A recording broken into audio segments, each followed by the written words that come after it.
Abra sua Bíblia em Lucas, no capítulo 2. Nós vamos ler dois versos apenas, o verso 6 e o verso 7.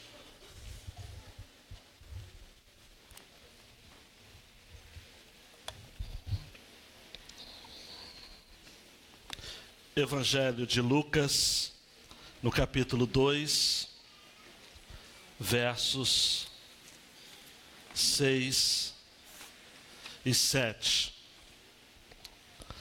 Amados, amadas,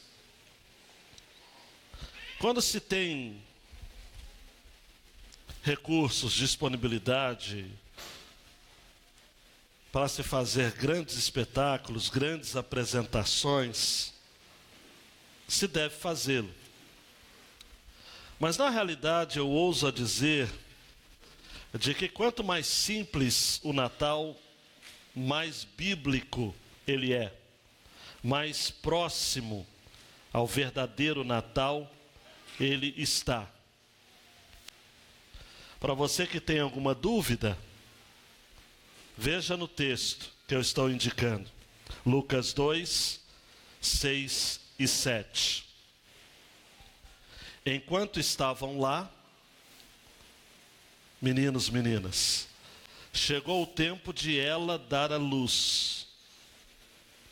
E ela teve seu filho primogênito, envolveu em panos e o colocou em uma manjedoura, pois não havia lugar para eles na hospedaria. Você quer um ambiente mais bucólico, mais simples do que este? Simplesmente chegou o tempo, a hora, Maria estava prestes a dar à luz, já havia encaminhado uma maratona, uma viagem, saindo de sua cidade e indo até a cidade onde era a cidade natal de seu esposo, saindo de Nazaré, na Galileia, indo para a cidade de Davi, chamada Belém, na Judéia.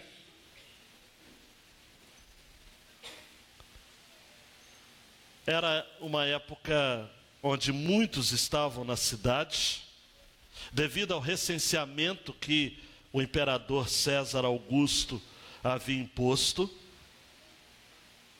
Um recenseamento que consistia em se fazer uma declaração dos nomes das pessoas da família, suas ocupações, profissões, esposas, filhos, servos, propriedades, o valor dessas propriedades, o dinheiro guardado, outros recursos.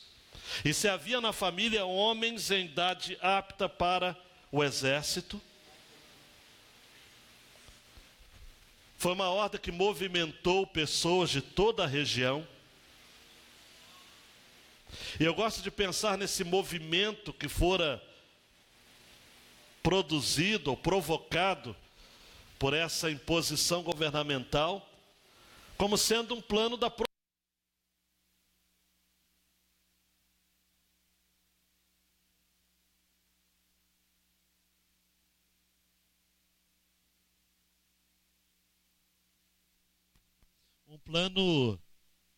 providência divina. Todos se mexeram e inconscientes estavam se preparando para a chegada de alguém que finalmente mudaria a história da humanidade. Esse relato precisava estar sendo contado no Evangelho de Lucas, porque alguém já disse de que o Evangelho de Lucas é o Evangelho dos destituídos, dos carentes, dos pobres, das mulheres. É o Evangelho da simplicidade. Daí então, dando um clique, João, a gente aprende que a simplicidade é a marca de excelência do Natal de Jesus. A simplicidade é a marca de excelência do Natal de Jesus. Por quê? Primeira razão, porque na simplicidade do Natal vemos o mundo inteiro sendo desarrumado para a vinda de Jesus.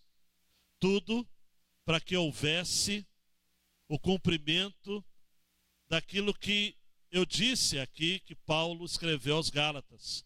Tudo na plenitude dos tempos, no tempo certo. Mais do que isso, o profeta Ageu, no capítulo 2, versos 6 e 7, já havia deixado claro de que todas as nações seriam abaladas quando o desejado das nações nascesse. Miqueias, profeta Miqueias 5:2, já havia dito de que Jesus não nasceria em Nazaré, mas sim em Belém. E tu, Belém Efrata, posto que pequena entre os milhares de Judá, de ti me sairá o que governará em Israel, e cujas saídas são desde os tempos antigos, desde os dias da eternidade. A providência divina, amados e amadas, mais uma vez está por detrás dos eventos da história. É aquilo, amados, que Salomão disse em Provérbios 21:1. Como ribeiros de águas, assim é o coração do rei na mão do Senhor, que o inclina a todo o seu querer. Na simplicidade do Natal, dê mais um clique, João. Vemos o mundo inteiro sendo desarrumado para a vinda de Jesus. Assim como em Gênesis 1:1, a ordem entrou no caos, também em Lucas 2 e em outros textos paralelos, Jesus dá ordem em meio ao caos da história.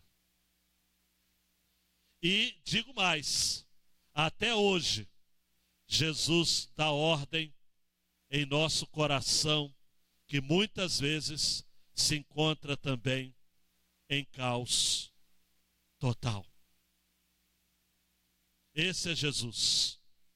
Esse é o nosso Jesus. Mas olhe para o texto novamente, versos 6 e 7. Tem alguns detalhes aqui muito importantes. Eu quero que você leia junto comigo. E aí, mais um clique, por favor. Na simplicidade do Natal, vemos um casal pobre procurando um lugar para ter um bebê.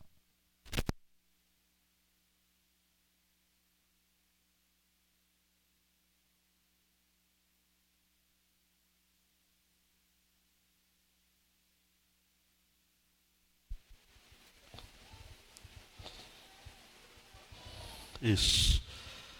Assim fica melhor. Tinha de ser Belém. Esse é o primeiro ponto, primeiro destaque. Por quê? Porque Belém era a cidade de Davi. Lá, o rei Davi, o grande rei Davi, nasceu na pobreza para ser um pastor. E depois um rei. E foi nessa cidade também que o filho de Davi, esse é o título que Jesus vai ter. É o título, por exemplo, que Bartimeu se referiu a ele em Marcos. Jesus, filho de Davi. Foi o lugar também que Jesus nasceu em pobreza, se humilhou para se tornar o pastor de Israel, para se tornar o nosso rei, o nosso Deus. Tudo era muito simples. O ambiente simples. Maria enfaixou com longas faixas. Teve seu filho primogênito e envolveu em panos. Faixas que foram passadas muitas vezes ao redor do infante menino, do Filho de Deus. O fato, amados, no versículo 7, que ela teve o seu filho e envolveu-o em pano, significa que ela estava sozinha, não tinha ninguém para ajudá-la. As irmãs aqui que já são mães sabem de que o maior desejo da novel mãe ou da futura mãe é ter alguém junto para ajudar. De preferência, a mãe. Maria não tinha ninguém. Ela teve o seu filho sozinha. E envolveu-o em panos, ela mesma. E o colocou numa manjedoura, ela mesma. Eu fico imaginando, amados e amadas, a sensação de Maria dizendo o seguinte: eu sonhei com berço. Não tem, farei dessa manjedoura um. Quantas mães, amados e amadas, durante a gestação sonham, não apenas com o momento do nascimento, se vai ter 2 olhos, 1 boca, 2 orelhas, 5 dedos em cada mão, no pé também, mas sonham também com uma estrutura, um quarto. Os homens aqui sabem disso, são cobrados, e ele já pintou o quarto, já arrumou o quarto do bebê, e é isso, aquilo outro. Jesus não teve tal privilégio, Maria não teve tal honra. Mas fez com tanta delicadeza, com tanto amor. Ela teve seu filho primogênito. Eu não quero fazer nenhuma provocação aos católicos, a quem respeito profundamente, mas o texto diz, ela teve seu filho primogênito. Primogênito é o primeiro. Se teve o primeiro, é porque teve o segundo, o terceiro, o quarto. Maria teve outros filhos depois de Jesus. Marcos vai registrar que foram pelo menos 4 homens e outras mulheres. Mas este era especial. Era o primogênito e em condições de solidão. Aquele que foi deitado numa manjedoura. O fato de Jesus ter sido nascido, amados, em um estábulo. As crianças aqui não têm nem ideia do que seja um estábulo, somente em filmes de Natal. No meio dos animais.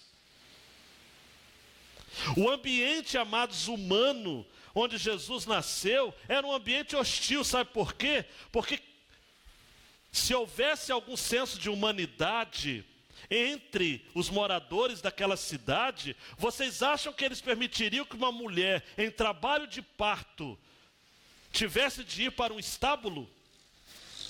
Era uma cidade mesquinha, uma cidade de gente horrível, de gente insensível. Uma amostra da humanidade no geral. Jesus já começou no nascimento se encaixando ou se mostrando, tendo que conviver com uma humanidade insensível e egoísta. Uma mulher em trabalho de parto e ninguém pôde oferecer, sei lá, um quarto de hóspede, um quarto de bagunça, um almoxarifado, uma cozinha, uma sala, um banheiro, que seja. Não havia lugar para ele.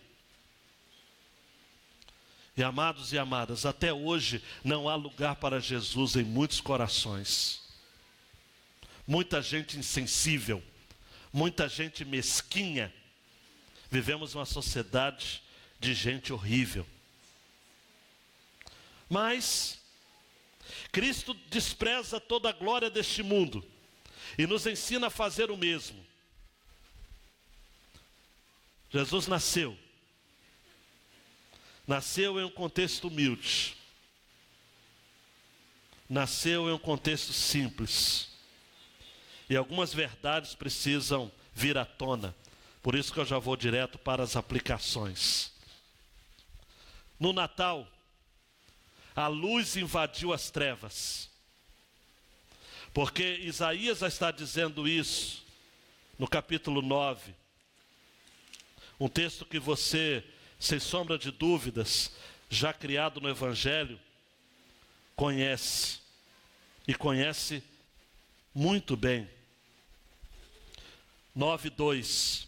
O povo que andava em trevas viu uma grande luz, e resplandeceu a luz sobre os que habitavam na terra da sombra da morte. Me lembro o Salmo 23. Ainda que eu ande pelo vale da... não temeria mal porque tu estás, a tua vara... O nosso pastor nasceu na sombra da morte, para nos mostrar o caminho. Era noite, amados. Nós ficamos em dúvida sobre a apresentação das crianças, porque Natal tem tudo a ver com a noite. E a gente resolveu trazer para o dia. Mas esse ponto nós precisamos dizer. Se no Natal a luz invadiu as trevas, hoje podemos dizer em alto e bom som: Jesus transforma. Lutero, pregando nesse texto, disse: ó, que noite escura se abatera sobre Belém, a ponto de ninguém da cidade ter noção da luz. Quão vigorosamente indica Deus que ele não toma em consideração o que o mundo é, tem e faz. E por outro, o mundo prova que absolutamente não entende nem percebe o que Deus é, tem e faz. Ele é luz. Luz de luz, Deus de Deus. Como diz a confissão de fé. Paulo vai dizer a Timóteo: luz que habita no inacessível. Jesus transformou as trevas em luz. E hoje podemos dizer: Jesus transforma. Segunda aplicação, amados e amadas, a simplicidade do Natal deve levar-nos a avaliarmos juntos o drama da fome. Quero chamar sua atenção. Era um ambiente de pobreza, de simplicidade. Não sabemos, é uma inferência, se naquela noite, por exemplo, Maria conseguiu ter uma refeição digna. Não sabemos também se naqueles dias de viagem de Nazaré até Belém, como foi a provisão, os mantimentos. Jesus em tudo foi tentado. Começou a sua vida na terra em sofrimento, em limitação. Por isso nós precisamos refletir, amados, e preste muita atenção nisso. Se você conseguir prestar atenção nisso e fazer desse Natal um tempo de você compartilhar algo que você tem, sobretudo para aqueles que estão vivendo sobre o drama da fome, se você compreender isso, amado, eu já vou ficar satisfeito nesta manhã. Nós precisamos pensar naqueles que têm fome.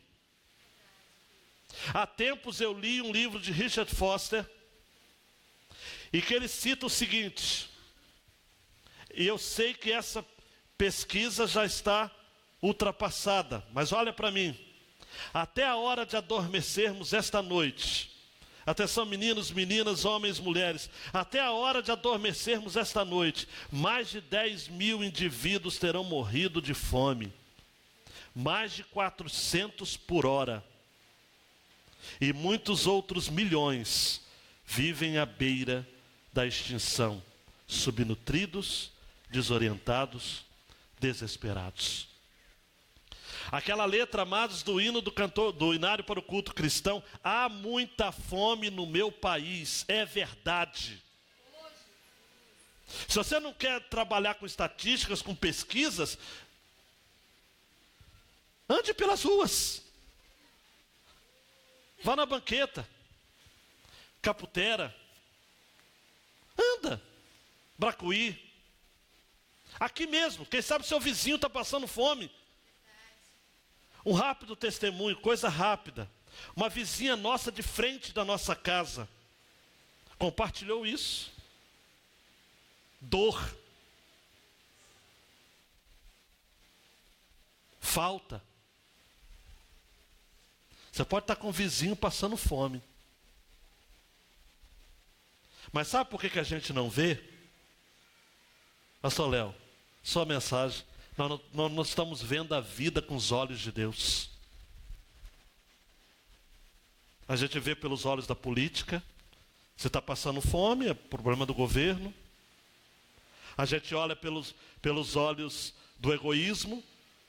Farinha pouca, meu pirão primeiro. Você é humano. É gente. Então tem que pensar no drama da fome. Daí você tem que pensar também no que você tem para compartilhar. Aí, João Marcos, essa pergunta que não quer calar: quanto será o suficiente para você viver? Porque nós vivemos, amados e amadas, com muito mais do que é necessário. Muito mais. Quanta comida é jogada fora na sua casa? Quanta?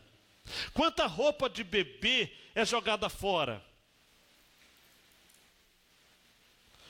Os idosos falecem na sua família, você tem aqueles utensílios que são tão úteis. Uma cadeira de banho, uma cadeira de roda, muleta, barras que são adaptadas nos banheiros. Se preocupe com outras famílias. Seja solidário. Daí nós aprendemos, amados e amadas, de que nós precisamos conviver e nos consolar e nos contentar com o que é necessário. Por quê? Preste atenção, não desvie seu foco.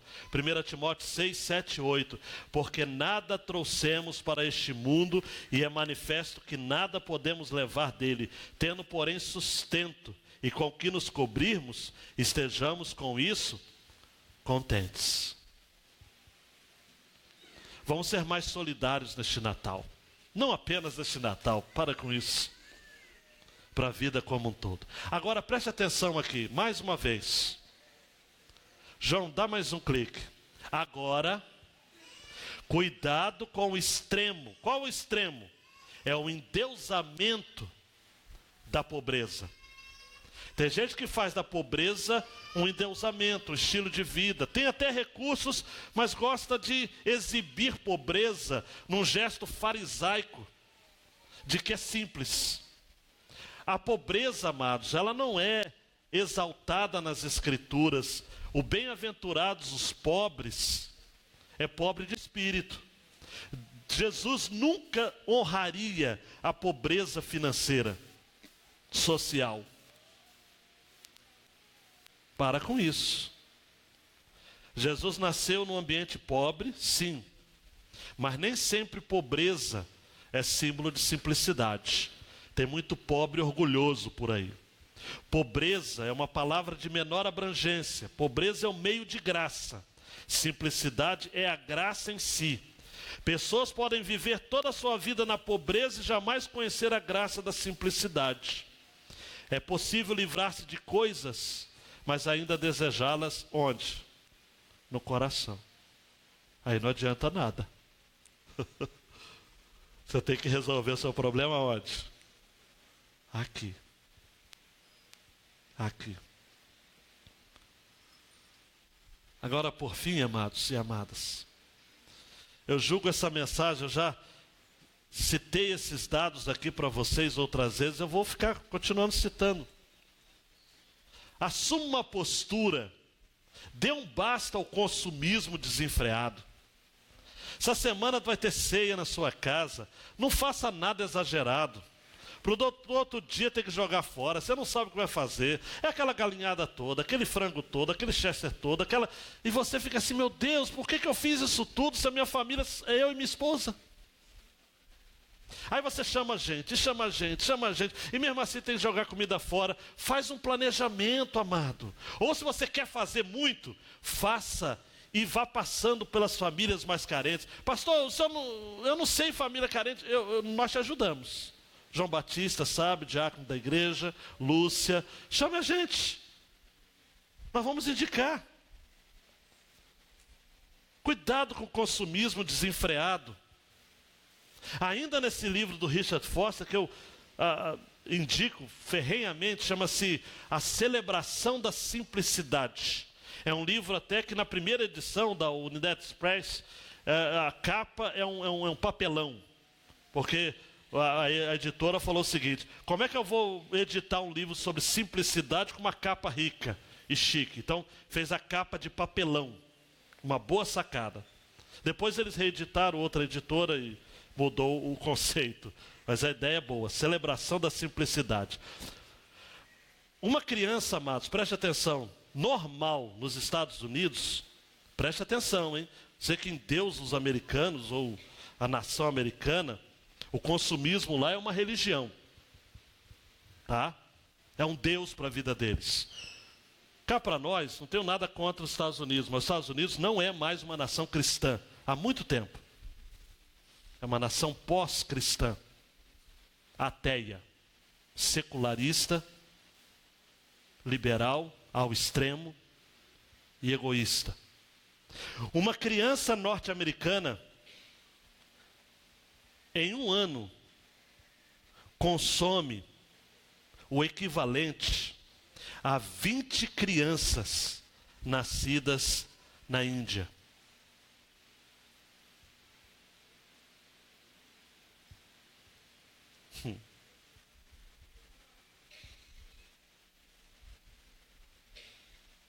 Há muita desigualdade no mundo. E muito da desigualdade do mundo é por conta da propaganda. E aí eu quero terminar falando sobre a propaganda, né? Propaganda de Natal. Aproveite para comprar. Olha, vai fechar as lojas. E você não precisa, mas você compra. Aí se perguntar, mas por que você está comprando? Porque eu preciso comprar, eu tenho carência de comprar, eu preciso, porque senão eu morro, cara, se eu não comprar. E a propaganda, amados, é feita para isso.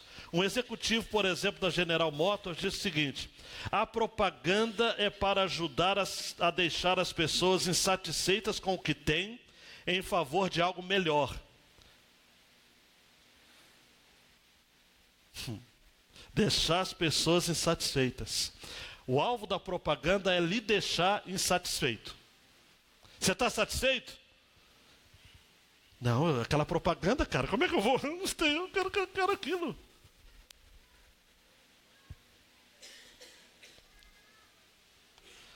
Mas Jesus nos basta, você pode dizer amém? Amém. Um Jesus nascido em pobreza, em simplicidade, envolto em faixas pela sua própria mãe, não havia lugar para eles na hospedaria, precisou um estábulo.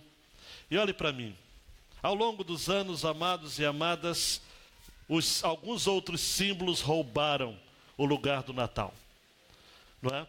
Facebook tem muita coisa desprezível, mas tem muita coisa interessante, dá até para rir. Eu vi ontem, por exemplo, uma foto de Jesus, uma foto de alguém representando a Jesus, dizendo ao Papai Noel: pô, todo ano você rouba a minha festa, hein? Ele estava contrariado na foto. Bota, João.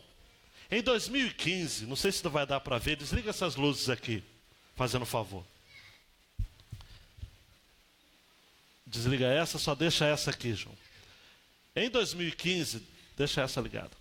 Em 2015, me ajuda aí, João.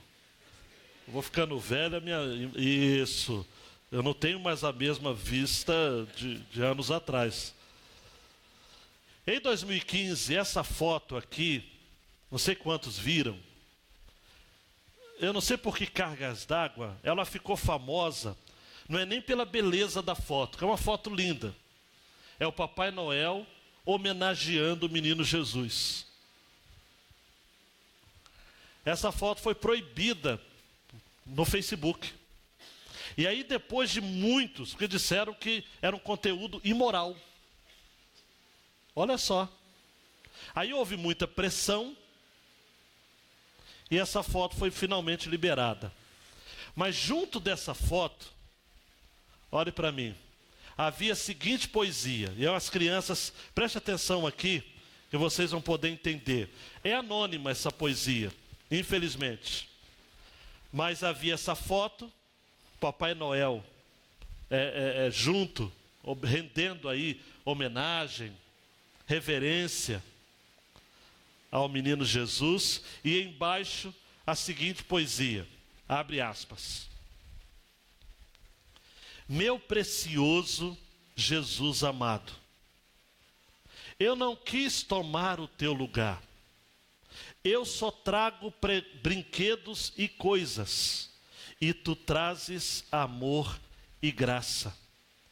As pessoas me dão listas de desejos e esperam que eles sejam realizados, mas tu ouves as orações do coração e prometes a tua vontade de atendê-las.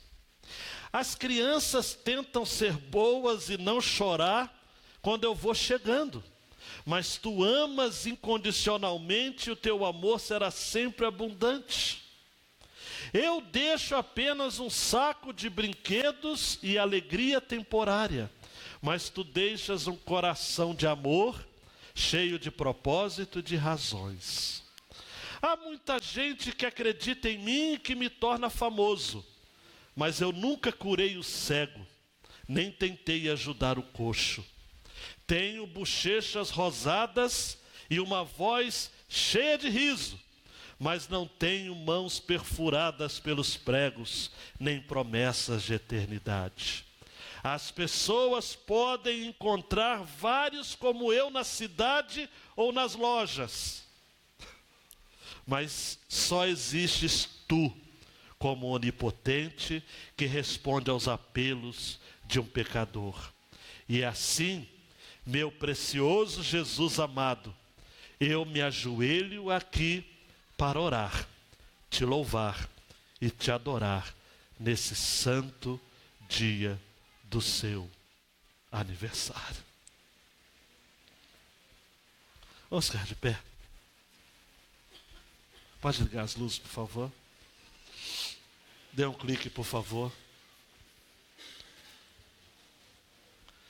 Dá mais um clique só para fechar com a grande ideia da passagem. A simplicidade é a marca de excelência do Natal de Jesus. Para pensar naquilo que foi compartilhado nesta manhã. Para pensar. E se pergunte se de fato você tem encontrado o sentido simples, a beleza simples do Natal do Senhor Jesus.